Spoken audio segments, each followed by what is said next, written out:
Alright, to get started with this project, download the unit resource files, open up the folder, and have a look at the different resources we're going to be working with. The first thing to notice is the different characters that you can animate. I'm giving you both a good guy and a bad guy. And I really just want you to animate just one of the characters, but if you want to do both, I'll leave that up to you. Also, if you want to create your own character, I'll certainly allow that, but what I'm really looking for is that these characters are animated in a very particular way. And so if you do want to create yours, make sure yours is set up in a similar manner that these are set up as. First off, notice that everything is in one solid layer. However, each little part of this character is grouped together. So I'm working in Illustrator, and the hand is one continuous group. The upper and lower parts of the arm are grouped together. This is true for both the left and right side, or in my case, it'll be a front and back side. There's also a head, a body, and there's three parts to the leg, an upper, a lower, and a foot part of the leg. So as we bring this into Animate, we want to make sure everything is brought in properly so that when we start adding the bone structure to it, that it actually forms really, really well. So with this done, we'll save them up. Let's jump into Animate and actually create our file. I'm going to work with ActionScript 3. With it selected, we can open up our properties. The size of our document is going to be 1280 pixels wide by 720 pixels tall. And I like to keep my frames per second at 24 frames per second. Let's zoom in so we can see the whole thing. The first thing we need to do is to kind of adjust our timeline so that we can see things properly. I do like working with the timeline down here at the bottom, but I found when animating a character, it's a little bit easier if I have my timeline off to the left-hand side. You can click on the word timeline and drag it up. Let's actually drag it over here to this left-hand side so I can see it over here. And I'll even readjust the layers so I can see part of my timeline, part of my stage, and the layer name. Layer name will come in handy in just a minute. We don't even need our output, so I'm going to click it off and drag it off right here. Next, let's open up our library. We'll go to File, down to Import to Library, and let's open up the Good Guy Illustrator document. I've got mine saved to the desktop. There's Good Guy. We'll choose Open. It will give you some options for importing this. As far as these options go, we're going to keep it at its basic level and just say Import. And you can see in our Layers panel, we've got the Good Guy Illustrator file and also a couple of assets that go along with it. Really, these assets, we're just going to leave them blank for now. What I want you to animate is both a walking sequence, a jumping sequence, and a waiting sequence. What does he look like when he walks, when he jumps, and what would he look like if he's just stood still? Not just solid still, but actually maybe swaying back and forth a little bit. What I'm going to go through for this animation is to show you what it looks like as he's walking. For the jump and the waiting sequence, I'll leave that up to you how you want to animate that. But the general idea will be the same. With Good Guy AI selected, hold down Control, choose Duplicate, and the kind of symbol that we want to create, first of all, let's give it the name of walking. The type of it will be a movie clip, and if we open up Advanced, you can see there's some other advanced options. For now, we're going to keep everything exactly the same. So this will be our walking guy. We'll say OK. A copy of him has now been made down here, and we still have our Good Guy layer that we can go back and create our other animation. Now, since this walking is a movie clip, this will allow us to create the same sequence and play it over and over again. But in order to do this, we need to double click on the word walking, not the word, the actual symbol, and go into the editing state. I'll zoom in so we can see it. Once we're in editing mode, each little part of his character needs to be saved as a symbol, because the bone tool uses motion tweening, and remember, motion tweens need to have symbols created for each part. So I'm going to select, say, the head, and you can go up to Modify, choose Convert to Symbol. Remember, we have a keyboard shortcut of F8. And the kind of symbol will be just a basic graphic. To be honest, you don't have to name it, but if you want to just keep track of it, I'll say head, Say OK. Now there's a head graphic. Let's do the same thing for the upper, lower, and hand of each side. The ones on the left-hand side, this is our front hand, so when I choose F8,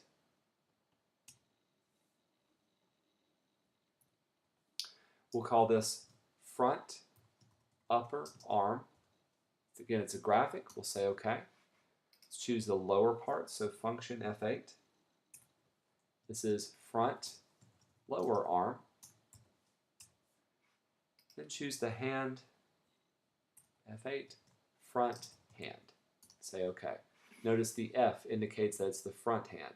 This will come in handy when you have to distinguish the different parts. Do the same thing for the back hand. So F8, back upper arm,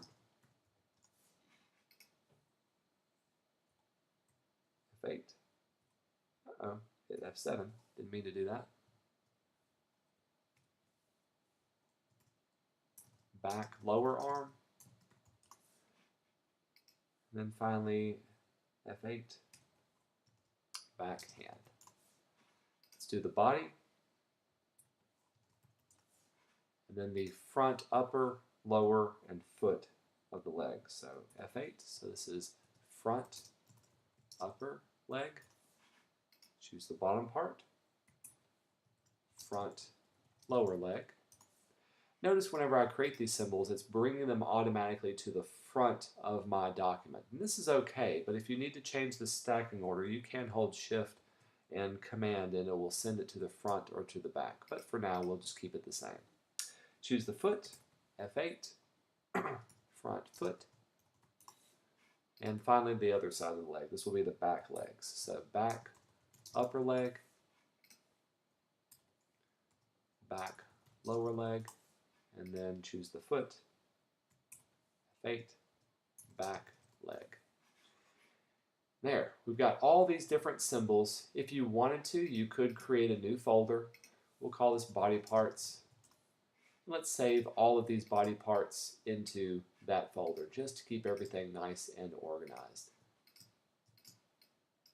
There's that. Let's see if we can get the head. Okay, now comes the fun part. Everything that moves needs to have its own layer so that when we create the different keyframes, it'll be easy to distinguish what's what.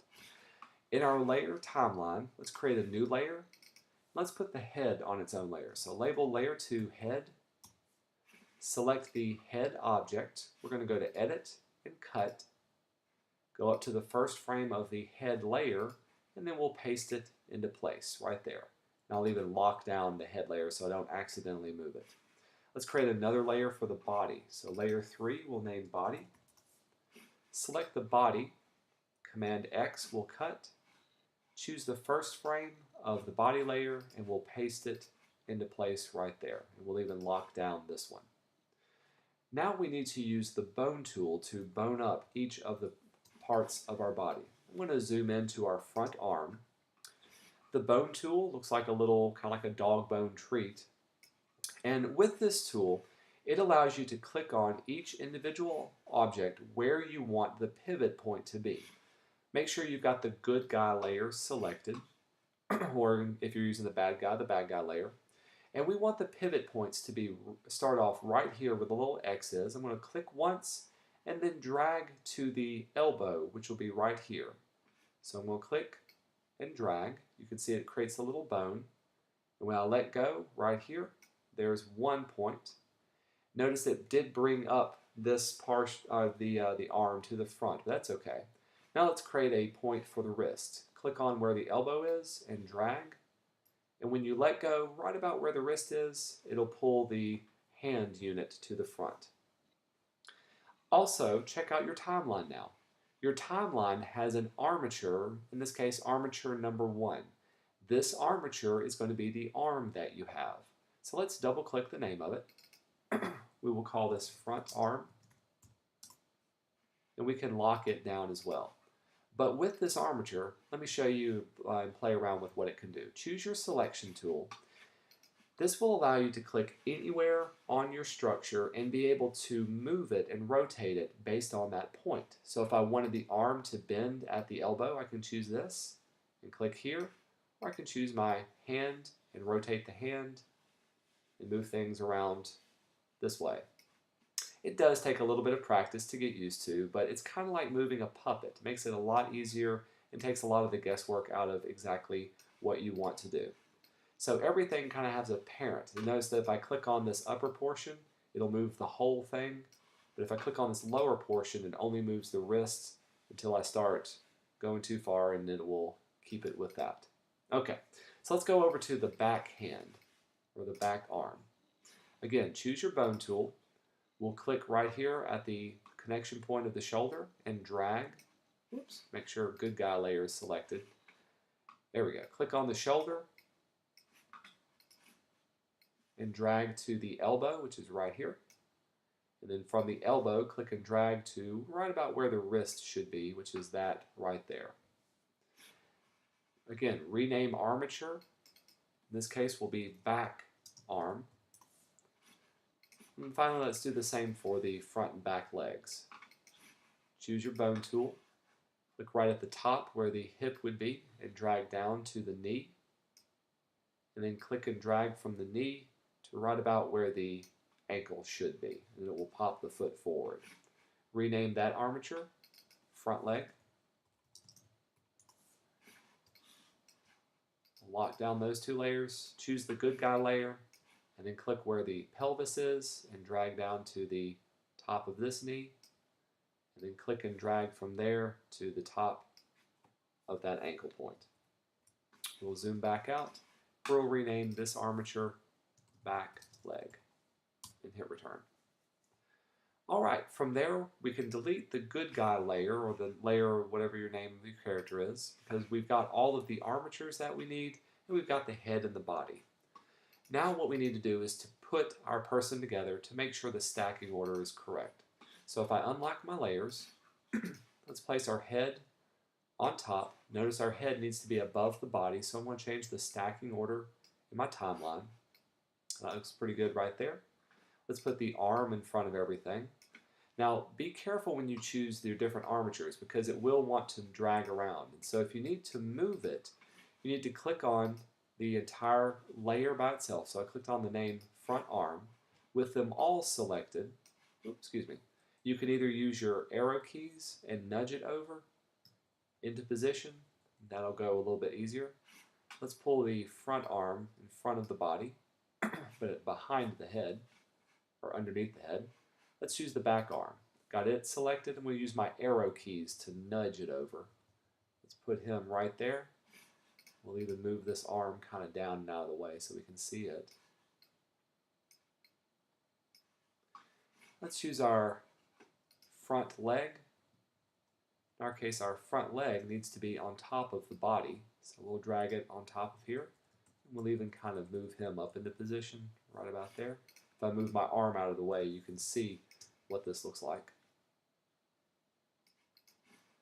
And let's choose our back leg. This needs to be, of course, behind the body, but roughly parallel. I like to make my back leg a little bit higher than my front leg, simply because it's foreshortened, it's in perspective, and so that makes it look like it's right there. Alright, so we've got our character kind of stitched together and placed together, and we rearranged all the parts. The next thing we need to do is to start animating the walk sequence. I'm going to pause the video right here, make sure your stacking order is okay, and we'll pick up with the next video.